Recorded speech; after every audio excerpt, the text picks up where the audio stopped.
Ace is the place with the helpful hardware, folks. Ace is the only national retailer that carries Benjamin Moore paint, which means the paint you trust and a huge selection of colors are right in your neighborhood. And this Saturday only, you can pick up a free sample of Benjamin Moore at your local Ace. It's a great way to explore quality colors and find the perfect one for your place. So if you're looking for award-winning service and a new look for your home, look no further than Benjamin Moore paint at Ace. Offer valid August 1st for Ace Rewards members. Limit 1 at participating stores while supplies last. लीजिए सुनिए प्रेमचंद की लिखी कहानी खुचड़। वाचन समीर गोस्वामी का है। बाबू कुंदनलाल कचहरी से लौटे तो देखा कि उनकी पत्नी जी एक कुंजड़िन से साग भाजी ले रही हैं। कुंजड़िन पालक टके सिर कहती है, वो 1.5 पैसे दे रही हैं। इस पर कई मिनट तक विवाद होता रहा। आखिर कुंजड़िन 1.5 ही पैसे पर राजी हो गई। अब तराजू और बाट का प्रश्न छिड़ा। दोनों पल्ले बराबर न थे। एक में पसंगा था, बाट भी पूरे न उतरते थे। पड़ोसिन के घर से सेर आया। साग तुल जाने के बाद अब घाटे का प्रश्न उठा। पत्नी जी और मांगती थी। कुंजड़िन कहती थी, अब क्या सेर 2 सेर घाटे में ही ले लोगी बहू जी। खैर आधा घंटे में वो सौदा पूरा हुआ और कुंजड़िन फिर कभी न आने की धमकी देकर विदा हुई। कुंदनलाल खड़े खड़े ये तमाशा देखते रहे। कुंजड़िन के जाने के बाद पत्नी जी लोटे का पानी लाई तो आपने कहा, आज तो तुमने जरा सा साग लेने में पूरा आधा घंटे लगा दिए। इतनी देर में तो 1005 का सौदा हो जाता। जरा जरा से साग के लिए इतनी ठाए ठाए करने से तुम्हारा सिर भी नहीं दुखता। रामेश्वरी ने कुछ लज्जित होकर कहा, पैसे मुफ्त में तो नहीं आते। ये ठीक है, लेकिन समय का भी कुछ मूल्य है। इतनी देर में तुमने बड़ी मुश्किल से एक धेले की बचत की। कुंजड़िन ने भी दिल में कहा होगा, कहाँ की गंवारिन है, अब शायद भूलकर भी इधर ना आए। तो फिर मुझसे ये नहीं हो सकता कि पैसे की जगह धेले का सौदा लेकर बैठ जाऊं। इतनी देर में तो तुमने कम से कम 10 पन्ने पढ़े होते। कल मेहरी से घंटों सिर मारा, परसों दूध वाले के साथ घंटों शास्त्रार्थ किया। जिंदगी क्या इन्हीं बातों में खर्च करने को दी गई है। कुंदनलाल प्रायः नित्य ही पत्नी को सदुपदेश देते रहते थे। उनका ये दूसरा विवाह था। रामेश्वरी को आए अभी 2 ही 3 महीने हुए थे। अब तक तो बड़ी ननद जी ऊपर के काम किया करती थी। रामेश्वरी की उनसे ना पटी। उसको मालूम होता था ये मेरा सर्वस्व ही लुटाए देती है। आखिर वो चली गई। तब से रामेश्वरी ही घर की स्वामिनी है। वो बहुत चाहती है कि पति को प्रसन्न रखे। उनके इशारों पर चलती है। एक बार जो बात सुन लेती है गांठ बांध लेती है। पर रोज ही तो कोई नई बात हो जाती है और कुंदनलाल को उसे उपदेश देने का अवसर मिल जाता है। एक दिन बिल्ली दूध पी गई। रामेश्वरी दूध गर्म करके लाई और स्वामी की सराहने रखकर पान बना रही थी कि बिल्ली ने दूध पर अपना ईश्वर प्रदत्त अधिकार सिद्ध कर दिया। रामेश्वरी ये अपहरण स्वीकार न कर सकी। रूल लेकर बिल्ली को इतनी जोर से मारा कि वो 2-3 लुढ़कियां खा गई। कुंदनलाल लेटे लेटे अखबार पढ़ रहे थे। बोले, और जो मर जाती? रामेश्वरी ने ढिठाई के साथ कहा, तो मेरा दूध क्यों पी गई? उसे मारने से दूध मिल तो नहीं गया। जब कोई नुकसान कर देता है तो उस पर क्रोध आता ही है। ना आना चाहिए। पशु के साथ आदमी भी क्यों पशु हो जाए? आदमी और पशु में इसके सिवा और क्या अंतर है? कुंदनलाल कई मिनट तक दया, विवेक और शांति की शिक्षा देते रहे। यहां तक कि बेचारी रामेश्वरी मारे गिलानी के रो पड़ी। इसी भांति एक दिन रामेश्वरी ने एक भिक्षुक को दुत्कार दिया तो बाबू साहब ने फिर उपदेश देना शुरू किया। बोले, तुमसे ना उठा जाता हो तो लाओ मैं दे आऊं। गरीब को यूं ना दुत्कारना चाहिए। रामेश्वरी ने त्योरियां चढ़ाते हुए कहा, दिन भर तो तांता लगा रहता है, कोई कहां तक दौड़े? सारा देश भिकमंगों ही से भर गया है शायद।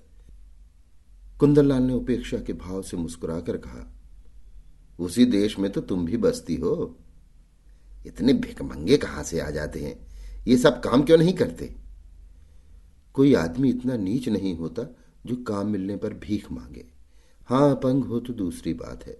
अपंगों का भीख के सिवा और क्या सहारा हो सकता है? सरकार इनके लिए अनाथालय क्यों नहीं खुलवाती? जब स्वराज हो जाएगा तब शायद खुल जाए। अभी तो कोई आशा नहीं है। मगर स्वराज्य भी धर्म ही से आएगा। लाखों साधु सन्यासी पंडे पुजारी मुफ्त का माल उड़ाते हैं। कितना धर्म काफी नहीं है? अगर इस धर्म से स्वराज्य मिलता तो कब का मिल चुका होता। इसी धर्म का प्रसाद है कि हिंदू जाति अभी तक जीवित है, नहीं कब की रसातल पहुंच चुकी होती। रोम, यूनान, ईरान, सीरिया किसी का अब निशान भी नहीं है। ये हिंदू जाति है जो अभी तक समय के क्रूर आघातों का सामना करती चली जाती है। आप समझते होंगे हिंदू जाति जीवित है। मैं तो उसे उसी दिन से मरा हुआ समझती हूं जिस दिन से वो अधीन हो गई। जीवन स्वाधीनता का नाम है, गुलामी तो मौत है। कुंदनलाल ने युवती को चकित नेत्रों से देखा। ऐसे विद्रोही विचार उसमें कहां से आ गए? देखने में तो वो बिल्कुल भोली थी, समझे कहीं सुन सुना लिया होगा। कठोर होकर बोले, क्या व्यर्थ का विवाद करती हो? लजाती तो नहीं, ऊपर से और बकबक करती हो। रामेश्वरी ये फटकार पाकर चुप हो गई। एक क्षण वहां खड़ी रही, फिर धीरे धीरे कमरे से चली गई। एक दिन कुंदनलाल ने कई मित्रों की दावत की। रामेश्वरी सवेरे से रसोई में घुसी तो शाम तक सिर न उठा सकी। उसे ये बेगार बुरी मालूम हो रही थी। अगर दोस्तों की दावत करनी थी तो खाना बनवाने का कोई प्रबंध क्यों नहीं किया? सारा बोझ उसी के सिर क्यों डाल दिया? उससे एक बार पूछ लिया होता कि दावत करूं या न करूं। होता तब भी यही जो अब हो रहा था। वो दावत के प्रस्ताव का बड़ी खुशी से अनुमोदन करती, तब वो समझती दावत मैं कर रही हूं। अब वो समझ रही थी मुझसे बेगार ली जा रही है। खैर, भोजन तैयार हुआ, लोगों ने भोजन किया और चले गए, मगर मुंशी जी मुंह फुलाए बैठे हुए थे। रामेश्वरी ने कहा, तुम क्यों नहीं खा लेते? क्या अभी सवेरा है? बाबू साहब ने आंखें फाड़कर कहा, क्या खा लूं? ये खाना है या बैलों की सानी? रामेश्वरी के सिर से पांव तक आग लग गई। सारा दिन चूल्हे के सामने जली उसका ये पुरस्कार। बोली, मुझसे जैसा हो सका बनाया। जो बात अपने बस की नहीं है उसके लिए क्या करती? पूड़ियां सब सेबर है होंगी। कचौड़ी में इतना नमक था कि किसी ने छुआ तक नहीं होगा। हलवा अच्छी तरह भुना नहीं, कचाइयां आ रही थी, आती होंगी। शोरबा इतना पतला था जैसे चाय, होगा। स्त्री का पहला धर्म यह है कि वो रसोई के काम में चतुर हो। फिर उपदेशों का तार बंधा, यहां तक कि रामेश्वरी ऊब कर चली गई। 5-6 महीने गुजर गए। एक दिन कुंदनलाल के घर एक दूर के संबंधी उनसे मिलने आए। रामेश्वरी को ज्यों ही उनकी खबर मिली, जलपान के लिए मिठाई भेजी और मेहरी से कहला भेजा कि आज यहीं भोजन कीजिएगा। वो महाशय फूले न समाये, बोरिया बंधना लेकर पहुंच गए और डेरा डाल दिया। 1 हफ्ता गुजर गया, आप टलने का नाम भी नहीं लेते। आव भगत में कोई कमी होती तो शायद उन्हें कुछ चिंता होती, पर रामेश्वरी उनके सेवा सत्कार में जी जान से लगी हुई थी। फिर वो भला क्यों हटने लगे? एक दिन कुंदनलाल ने कहा, तुमने ये बुरा रोग पाला। रामेश्वरी ने चौंक कर पूछा, कैसा रोग? इन्हें टहला क्यों नहीं देती? मेरा क्या बिगाड़ रहे हैं? कम से कम 10 रुपए रोज की चपत दे रहे हैं, और अगर यही खातिरदारी रही तो शायद जीते जी टलेंगे भी नहीं। मुझसे तो ये नहीं हो सकता कि कोई 2-4 दिन के लिए आ जाए तो उसके सिर हो जाओ। जब तक उनकी इच्छा हो रहें। ऐसे मुफ्तखोरों का सत्कार करना पाप है। अगर तुमने इतना सिर न चढ़ाया होता तो अब तक लंबा हुआ होता। जब दिन में 3 बार भोजन और 50 बार पान मिलता है तो उसे कुत्ते ने काटा है जो अपने घर जाए। रोटी का चोर बनना तो अच्छा नहीं। कुपात्र और सुपात्र का विचार तो कर लेना चाहिए। ऐसे आलसियों को खिलाना पिलाना वास्तव में उन्हें जहर देना है। जहर से तो केवल प्राण निकल जाते हैं। ये खातिरदारी तो आत्मा का सर्वनाश कर देती है। अगर ये हजरत महीने भर भी यहां रह गए तो फिर जिंदगी भर के लिए बेकार हो जाएंगे। फिर इनसे कुछ ना होगा और इसका सारा दोष तुम्हारे सिर होगा। तर्क का तांता बंध गया, प्रमाणों की झड़ी लग गई। रामेश्वरी खिसिया कर चली गई। कुंदनलाल उससे कभी संतुष्ट भी हो सकते हैं, उनके उपदेशों की वर्षा कभी बंद भी हो सकती है। ये प्रश्न उसके मन में बार बार उठने लगा। एक दिन देहात से भैंस का ताजा घी आया। इधर महीनों से बाजार का घी खाते खाते नाक में दम हो रहा था।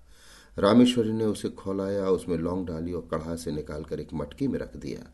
उसकी सौंधी सौंधी सुगंध से सारा घर महक रहा था। मेहरी चौका बर्तन करने आई तो उसने चाहा कि मटकी चौके से उठाकर छींके या आले पर रख दे, पर संयोग की बात, उसने मटकी उठाई तो वो उसके हाथ से छूट कर गिर पड़ी। सारा घी बह गया।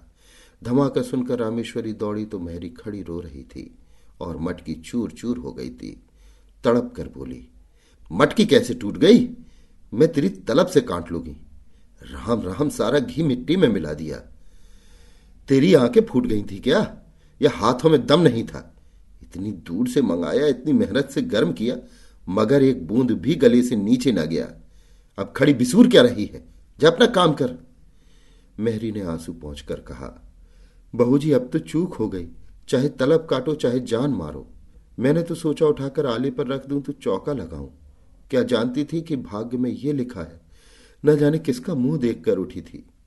रामेश्वरी, मैं कुछ नहीं जानती, सब तेरी तलब से रुपए वसूल करूंगी। 1 रुपए जुर्माना न किया तो कहना। मेहरी, मर जाऊंगी सरकार, कहीं 1 पैसे का ठिकाना नहीं है। रामेश्वरी, मर जाए या जी जा, मैं कुछ नहीं जानती। मेहरी ने 1 मिनट तक कुछ सोचा और फिर बोली, अच्छा काट लीजिएगा सरकार, आपसे सबर नहीं होता, मैं सबर कर लूंगी। यही ना होगा भूखों मर जाऊंगी। जीकर ही कौन सा सुख भोग रही हूं कि मरने को डरूं। समझ लूंगी 1 महीना कोई काम नहीं किया, आदमी से बड़ा बड़ा नुकसान हो जाता है। ये तो घी ही था। रामेश्वरी को एक ही क्षण में मेहरी पर दया आ गई। बोली, तू भूखों मर जाएगी तो मेरा काम कौन करेगा? मेहरी, काम कराना होगा खिलाइएगा, ना काम कराना होगा भूखों मारिएगा। आज से आकर आप ही के द्वार पर सोया करूंगी। रामेश्वरी, सच कहती हूं आज तूने बड़ा नुकसान कर डाला।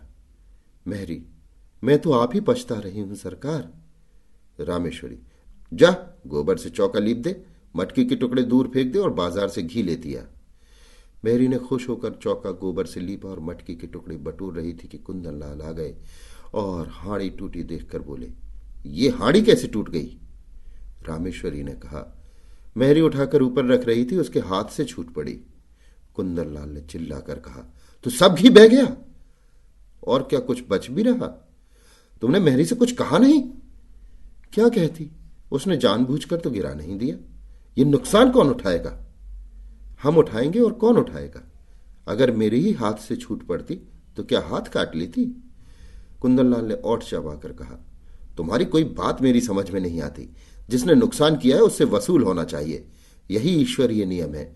आंख की जगह आंख, प्राण के बदले प्राण, ये ईसा मसीह जैसे दयालु पुरुष का कथन है। अगर दंड का विधान संसार से उठ जाए तो यहां रहे कौन? सारी पृथ्वी रक्त से लाल हो जाए, हत्यारे दिन दहाड़े लोगों का गला काटने लगे, दंड ही से समाज की मर्यादा कायम है। जिस दिन दंड न रहेगा संसार न रहेगा। मनु आदि स्मृतिकार बेवकूफ नहीं थे कि दंड न्याय को इतना महत्व दे गए। और किसी विचार से नहीं तो मर्यादा की रक्षा के लिए दंड अवश्य देना चाहिए। ये रुपए मेहरी को देने पड़ेंगे, उसकी मजदूरी काटनी पड़ेगी, नहीं तो आज उसने घी का घड़ा लुढ़का दिया है, कल कोई और नुकसान कर देगी। रामेश्वरी ने डरते डरते कहा, मैंने तो उसे क्षमा कर दिया है। कुंदन लाल ने आंखें निकालकर कहा, लेकिन मैं नहीं क्षमा कर सकता। मेहरी द्वार पर खड़ी ये विवाद सुन रही थी। जब उसने देखा कि कुंदन लाल का क्रोध बढ़ता जाता है और मेरे कारण रामेश्वरी को घुड़कियां सुननी पड़ रही हैं, तो सामने जाकर बोली, बाबूजी अब तो कसूर हो गया, अब सब रुपए मेरी तलब से काट लीजिएगा। रुपए नहीं है, नहीं तो अभी लाकर आपके हाथ पर रख देती। रामेश्वरी ने उसे घुड़क कर कहा, जब भागे यहां से, तू क्या करने आई है? बड़ी रुपए वाली बनी है। कुंदन लाल ने पत्नी की ओर कठोर नेत्र से देखकर कहा, तुम क्यों उसकी वकालत कर रही हो? ये मोटी सी बात है और इसे एक बच्चा भी समझता है कि जो नुकसान करता है उसे उसका दंड भोगना पड़ता है। मैं क्यों 5 रुपए का नुकसान उठाऊं बेवजह? क्यों नहीं इसने मटके को संभाल कर पकड़ा? क्यों इतनी जल्दबाजी की? क्यों तुम्हें बुलाकर मदद नहीं ली? ये साफ इसकी लापरवाही है। ये कहते हुए कुंदन लाल बाहर चले गए। रामेश्वरी इस अपमान से आहत हो उठी। डांटना ही था तो कमरे में बुलाकर एकांत में डांटते। मेहरी के सामने उसे रुई की तरह धुन डाला। उसकी समझ ही में न आता था ये किस स्वभाव के आदमी हैं। आज एक बात कहते हैं, कल उसी को काटते हैं जैसे कोई झक्की आदमी हो। कहाँ तो दया और उदारता के अवतार बनते थे, कहाँ आज 5 रुपए के लिए प्राण देने लगे। बड़ा मजा आ जाए कल मेहरी बैठ रहे, कभी तो इनके मुख से प्रसन्नता का एक शब्द निकला होता। अब मुझे भी अपना स्वभाव बदलना पड़ेगा। ये सब मेरे सीधे होने का फल है। जो जो मैं तरह देती हूं आप जामे से बाहर होते हैं। इसका इलाज यही है कि एक कहें तो 2 सुनाऊं। आखिर कब तक और कहां तक सहूं? कोई हद भी है। जब देखो डांट रहे हैं। जिसके मिजाज का कुछ पता ही ना हो उसे कौन खुश रख सकता है। उस दिन जरा सा बिल्ली को मार दिया तो अब दया का उपदेश देने लगे। आज वो दया कहाँ गई? उनको ठीक करने का उपाय यही है कि समझ लूं कोई कुत्ता भूंक रहा है। नहीं, ऐसा क्यों करूं? अपने मन से कोई काम ही ना करूं। जो ये कहे वही करूं, ना जौ भर कम ना जौ भर ज्यादा। जब इन्हें मेरा कोई काम पसंद नहीं आता, मुझे क्या कुत्ते ने काटा है जो बरबस अपनी टांग अड़ाऊं? यही ठीक है। वो रात भर इसी उधेड़ बुन में पड़ी रही। सवेरे कुंदनलाल नदी स्नान करने गए। लौटे तो 9 बज गए थे। घर में जाकर देखा तो चौका बर्तन न हुआ था। प्राण सूख गए। पूछा, क्या मेहरी नहीं आई? रामेश्वरी, नहीं। कुंदनलाल, तो फिर? रामेश्वरी, जो आपकी आज्ञा। कुंदनलाल, ये तो बड़ी मुश्किल है। रामेश्वरी, हाँ है तो। कुंदनलाल, पड़ोस की मेहरी को क्यों ना बुला लिया? रामेश्वरी, किसके हुक्म से बुलाते? अब हुक्म हुआ है, बुला लेती हूं। कुंदनलाल, अब बुलाओगी तो खाना कब बनेगा? 9 बज गए और इतना तो तुम्हें अपनी अक्ल से काम लेना चाहिए था कि मेहरी नहीं आई तो पड़ोस वाली को बुला ले। रामेश्वर, अगर उस वक्त सरकार पूछते क्यों दूसरी मेहरी बुलाई तो क्या जवाब देती? अपनी अक्ल से काम लेना छोड़ दिया, अब तुम्हारी ही अक्ल से काम लूंगी। मैं ये नहीं चाहती कि कोई मुझे आंखें दिखाए। कुंदनलाल, अच्छा तो इस वक्त क्या होगा? रामेश्वरी, जो हुजूर का हुक्म हो। कुंदनलाल, तुम मुझे बनाती हो? रामेश्वरी, मेरी इतनी मजाल कि आपको बना हूं? मैं तो हुजूर की लौंडी हूं, जो कहिए वो करूं। कुंदनलाल, मैं तो जाता हूं, तुम्हारा जो चीज चाहे करो। रामेश्वरी, जाइए, मेरा जी कुछ न चाहेगा और ना कुछ करूंगी। कुंदनलाल, आखिर तुम क्या खाओगे? रामेश्वरी, जो आप देंगे वही खा लूंगी। कुंदनलाल, लाओ बाजार से पूड़ियां ला दो। रामेश्वरी रुपया निकाल लाई। कुंदनलाल पूड़ियां लाए। इस वक्त का काम चला। दफ्तर गए। लौटे तो देर हो गई। आते ही आते पूछा, मेहरी आई? रामेश्वरी, नहीं। कुंदनलाल, मैंने तो कहा था पड़ोस वाली को बुला लेना। रामेश्वरी, बुलाया था, वो 5 रुपए मांगती है। कुंदनलाल, तो 1 ही रुपए का फर्क था, क्यों नहीं रख लिया? रामेश्वरी, मुझे हुक्म न मिला था। मुझसे जवाब तलब होता कि 1 रुपया ज्यादा क्यों दे दिया। खर्च की किफायत पर उपदेश दिया जाने लगता तो क्या करती? कुंदनलाल, तुम बिल्कुल मूर्ख हो। रामेश्वरी, बिल्कुल। कुंदनलाल, तो इस वक्त भी भोजन न बनेगा? रामेश्वरी, मजबूरी है। कुंदनलाल सिर थामकर चारपाई पर बैठ गए। ये तो नई विपत्ति गले पड़ी। पूड़ियां उन्हें रुचती न थीं। जी में बहुत झुंझलाए। रामेश्वरी को 2-4 उल्टी सीधी सुनाई, लेकिन उसने मानो सुना ही नहीं। कुछ बस न चला तो मेहरी की तलाश में निकले। जिसके यहां गए मालूम हुआ मेहरी काम करने चली गई। आखिर एक कहार मिला, उसे बुला लाए। कहार ने 2 आने लिए और बर्तन धोकर चलता बना। रामेश्वरी ने कहा, भोजन क्या बनेगा? कुंदनलाल, रोटी तरकारी बना लो, या इसमें कुछ आपत्ति है? रामेश्वरी, तरकारी घर में नहीं है। कुंदनलाल, दिन भर बैठी रही, तरकारी भी न लेते बनी। अब इतनी रात गए तरकारी कहां मिलेगी? रामेश्वरी, मुझे तरकारी ले रखने का हुक्म न मिला था। मैं पैसा धेला ज्यादा दे देती तो? कुंदनलाल ने विवशता से दांत पीस कर कहा, आखिर तुम क्या चाहती हो? रामेश्वरी ने शांत भाव से जवाब दिया, कुछ नहीं, केवल अपमान नहीं चाहती। कुंदनलाल, तुम्हारा अपमान कौन करता है? रामेश्वरी, आप करते हैं। कुंदनलाल, तो मैं घर के मामले में कुछ ना बोलूं? रामेश्वरी, आप ना बोलेंगे तो कौन बोलेगा? मैं तो केवल हुक्म की ताबेदार हूं। रात रोटी दाल पर कटी। दोनों आदमी लेटे। रामेश्वरी को तो तुरंत नींद आ गई। कुंदनलाल बड़ी देर तक करवटें बदलते रहे। अगर रामेश्वरी इस तरह सहयोग न करेगी तो एक दिन भी काम न चलेगा।